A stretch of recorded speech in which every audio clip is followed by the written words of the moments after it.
Hello, and welcome back to Wild Sanative. At the end of the last episode, I shared how leaving was one of the hardest decisions I ever made. It broke my heart, but it was also the beginning of choosing myself. At the time, I believed once I left, things would begin getting easier. I thought that after making such a difficult choice, I would finally find some peace. I imagined that healing would come simply because I had removed myself what had been causing so much pain. What I didn't understand then was that choosing yourself does not end grief. Sometimes it simply introduces you to a different kind of grief. Leaving my marriage was only one part of the journey. I was now living hundreds of miles away from a place I had called home my whole life. Everything around me was different. The roads, the communities, and the rhythms of daily life were unfamiliar. And while I knew leaving was necessary, I was still carrying a tremendous amount of sadness. What surprised me most was realizing that no one seemed to notice I was gone.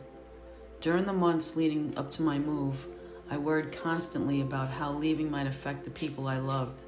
I spent countless hours considering their feelings, their needs, and how my decision might impact their lives.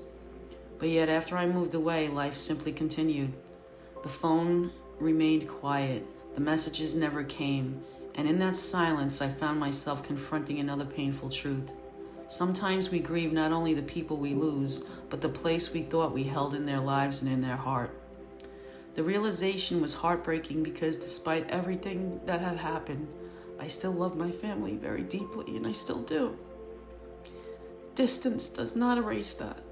Moving away did not mean I stopped caring. It simply meant I could no longer continue sacrificing myself in places that no longer felt healthy for me to remain. When I first arrived, I was fortunate enough to have a few friends nearby. Blanca lived close by as well. She too had made life-changing decisions and left behind the place she once called home.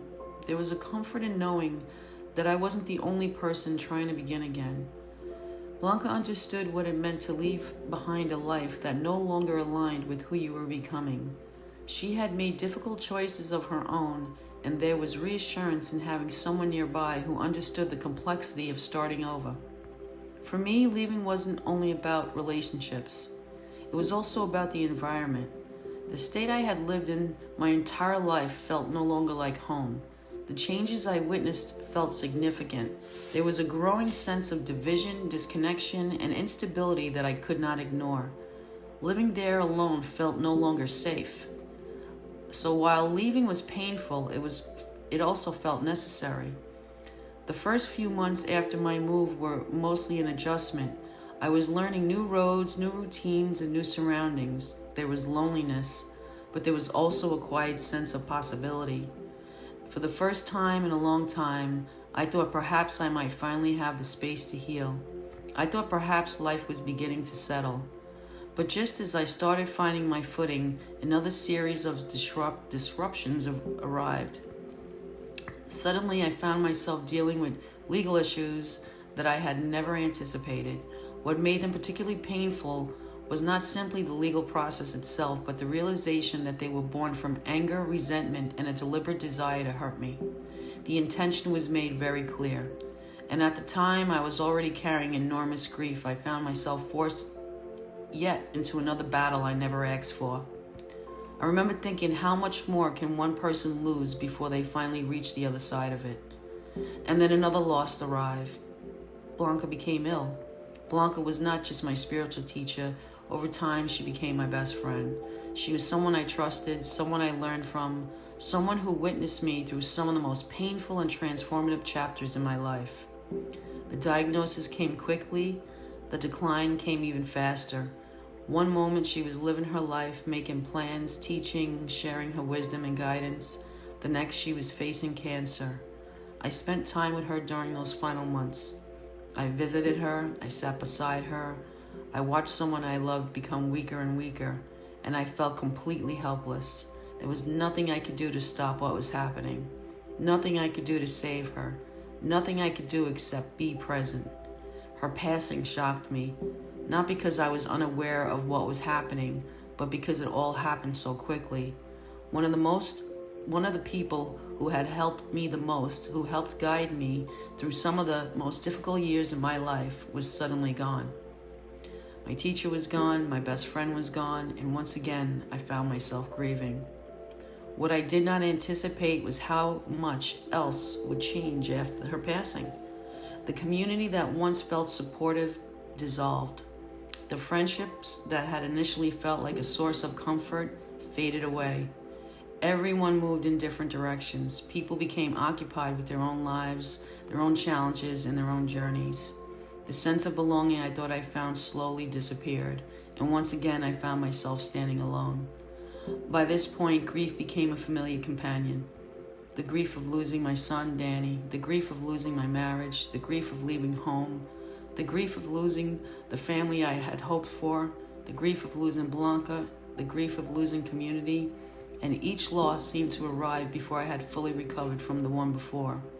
And at the same time, stories about me began circulating, stories that suggested I had abandoned people, stories that suggested that I had somehow walked away from responsibilities, stories that bore very little resemblance to truth. I found those accusations particularly painful because they ignored reality. My children were adults. They are adults. I had not abandoned anyone. I had made a difficult decision to relocate after years of pain, loss, and isolation. The truth was much simpler than the stories being told. I moved away, and no one noticed.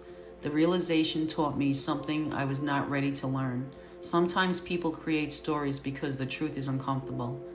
The truth that was that I had spent years trying to hold relationships together. The truth was that I had repeatedly reached out. The truth was that I had stayed long after I should have left. The truth was that when I finally did leave, the silence that followed revealed more than any argument ever could. It revealed where I truly stood, and that was painful, but it was clarifying as well. Because for the first time, I stopped trying to convince people to love me the way I needed to be loved. I stopped trying to earn a place in people's lives, and I stopped trying to prove my worth. And slowly I began learning one of the most difficult lessons of all. How to stand on my own when everything I once leaned on was gone. Thank you for joining me today. Until next time, may you walk gently, breathe deeply, and trust that even after great loss, new beginnings are still possible.